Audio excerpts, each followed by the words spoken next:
Hello and welcome to Thought for the Day.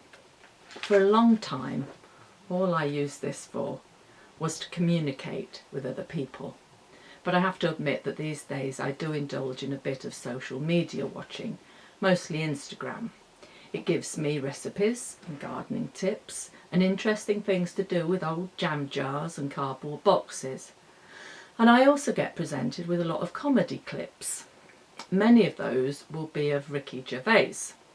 Just short pieces of video, usually from one of his stand-up routines. And I do usually find him very amusing, and I like that he highlights injustices against humans and animals. He's clearly an intelligent man. What I don't like so much is the way he ridicules religion, particularly Christianity.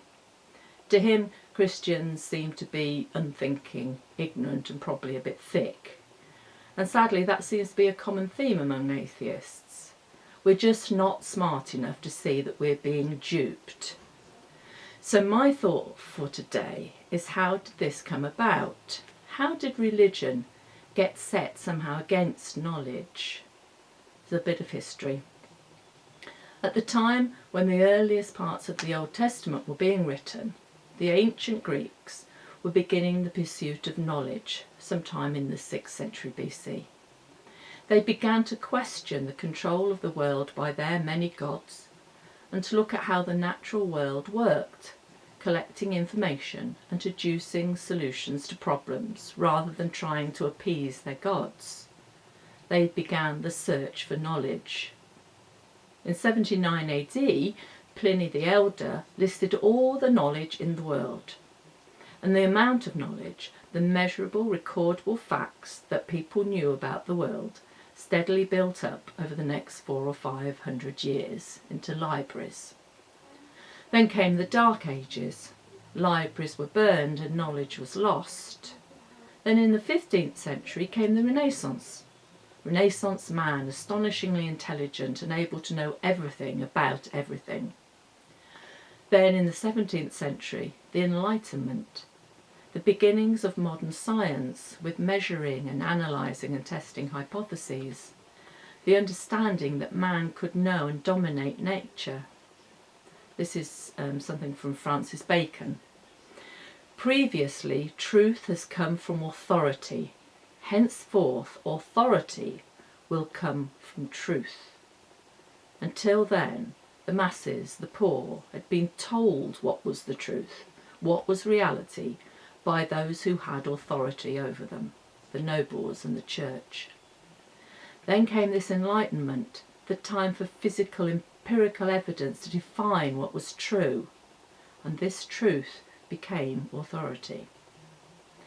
This is when knowledge and the church are placed on the same continuum, and the religion of the church comes into conflict with the religion of knowledge. Of course, knowledge, science particularly, has improved beyond measure the lot of the average human being. So it's understandable that knowledge, science and the physical world have become supremely important to most people. We think that everything can be tested and then it's proven or disproven. We're constantly questioning and seeking answers in physical proofs. But humans are not just physical beings. Emotions are our body's immediate, physical, instinctive reactions to what is going on around us, and they can be measured. You can measure fear or lust, but what about feelings?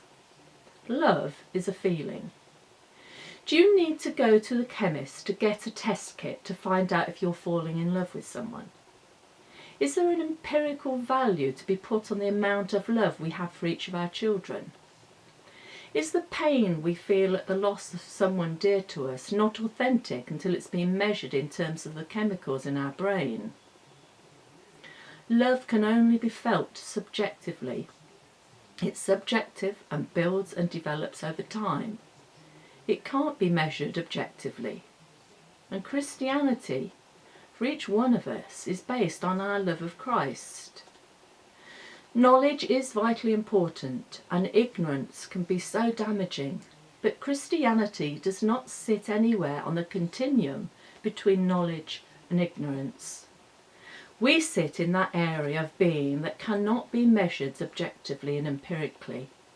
We don't base our faith on objective measurable proofs, but on our feelings of a relationship with Christ and through him to God. We do have evidence. The testimony of all those who knew Jesus, it's here in the Bible. But God, Jesus and faith cannot be measured, cannot be proven. That doesn't in any way negate them. They don't lie in the realm of empiricism, of science and measuring. As Jesus told his disciple Thomas, we hear it in John chapter 20, when he needed proof of his own senses that Jesus was resurrected. And Jesus told him, "Because you have seen me, you have believed. Blessed are those who have not seen and yet have believed." Thank you.